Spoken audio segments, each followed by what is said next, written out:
So right, UFC Fight Night Edmonton, Moreno versus Albazi takes place as the main event this weekend, and the UFC heads back to Canada with an okay card this time around.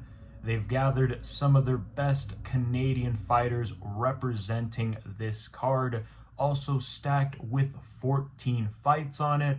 So I'll quickly break down the main card, starting with the opener, ending with the main event, giving you guys my full breakdown and predictions. But first, if you guys are wondering who I got for the prelim card, boom, these are who I got. I see a lot of the Canadians winning this time around, and if not, Canadian MMA is officially dead. All that being said, I don't want to waste any more time, not mine, not yours, and let us break down this wildly entertaining fight night card. Starting the whole card off with the opener of the main card, that being Malott versus Trevin Giles. Really starting things off with an absolute no-brainer, and with such close odds like these, betting-wise, Malott would be very tempting here. Now, stylistically, this fight suits Malott very, very well, and I'm really not thinking twice about it. So, Malott is a confident lock and gets the win via first or second round TKO. Next is Marc-Andre Barriault versus Dustin Stoltzfus, and yuck. It's the battle of the bums, because personally, I don't highly rate these guys at all. I know the consensus pick is Barriault, but I'm very, very hesitant on picking him. But the thing is, Stoltzfus isn't any better.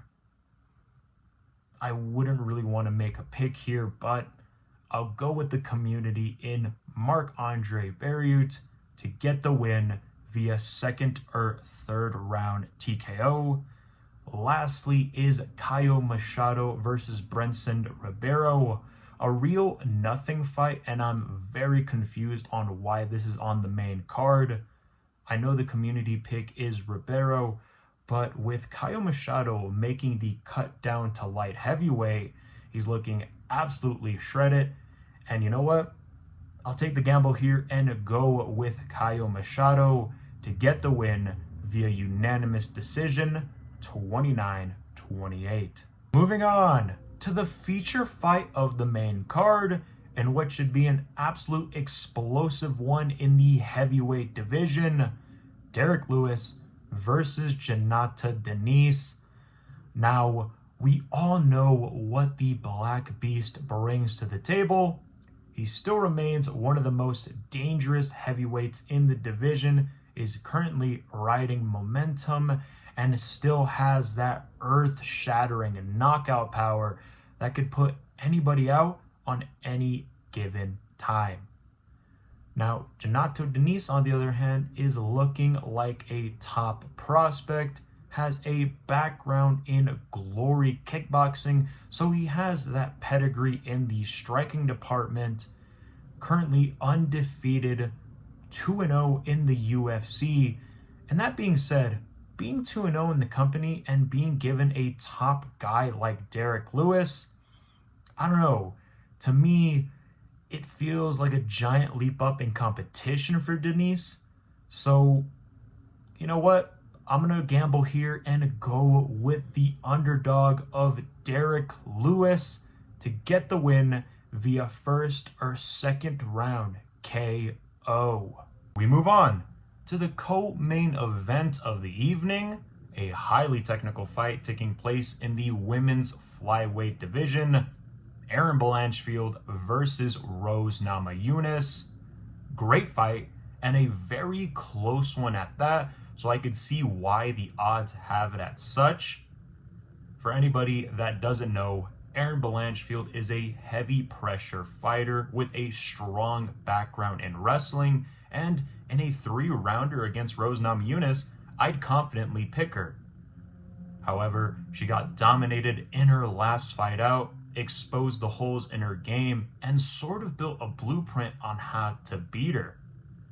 Now, against a championship experienced fighter like Rose Namajunas, who stylistically is the better striker, boxer, has the better offense and defense, if she can just deny the takedown threat over the course of 5 rounds, I could see Rose outstriking Blanchfield to a decision win.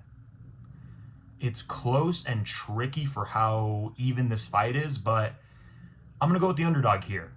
I am going to be going with Rose Namajunas to get the win via unanimous decision, 48-47, hopefully a 49-46. Now, to the main event of the evening. Top flyweight's going to be going at it. Former champion Brandon Moreno taking on Amir Albazi. Absolutely amazing fight. The flyweight division is slowly becoming one of the best divisions. And I'm not going to lie here, I am very nervous for this main event. Now, for anybody that doesn't know, Amir Albazi has been looking unstoppable. Currently undefeated in the UFC and has the makings of becoming a champion one day. Moreno, on the other hand, is currently on a 2-fight skid. I mind you, 2 of those losses are 2 very close split decisions to the current champion and number 1 contender. Since then, he's taken some time off to regroup with his team and really pick up the fundamentals in his game. And since then, he seems to be back and more determined than ever. He's got the custom shorts, and at this point in time, it's a must win.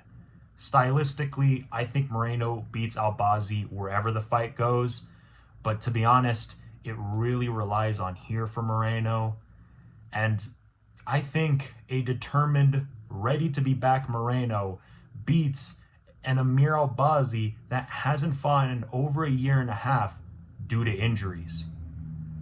It's close, but I am going to be going with Brandon Moreno to get the win via close decision, 48-47, possibly split knowing Moreno.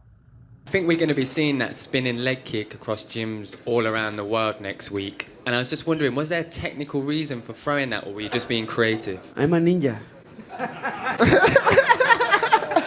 All in all, absolutely smashed it on UFC 308. Nearly swept it on the main card if it wasn't for the co-main event. However, I did get the main event correct, and I genuinely wonder where all those Holloway fans are at now. I went 3 for 4 on my locks, and overall I went a total record of 10-3. Thank you guys for watching today's video. Make sure to like, comment, and subscribe. Follow me on my socials, and I will see you guys in the next video. Peace.